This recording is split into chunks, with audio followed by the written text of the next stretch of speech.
Finance Practice Exercises number 28. First, I want to apologize. In the back of this packet, their answer to number 28 is incorrect. So what we will determine in this particular video will be the correct answer. Okay, so Michael has an unpaid balance on his credit card of $3,400.90 at the beginning of June. He made a payment of $1,000 during the month and made additional purchases of $1,451.65. The interest rate on the unpaid balance is 2.1% per month. It says find that amount of interest owed on the unpaid balance.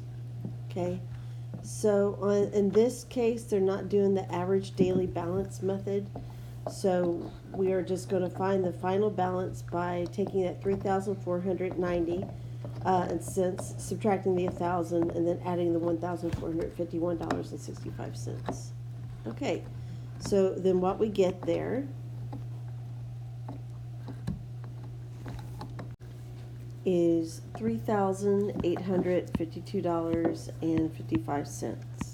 Okay, so we're going to take this and multiply times the decimal version of our percent, and we are going to get $80.91. So when they ask find the amount of interest owed on the unpaid balance, that is what we're looking for, the $80.91. And then B asks us to find the balance of the card at the beginning of July. So your ending balance was $3,852.55, plus you're being charged this interest.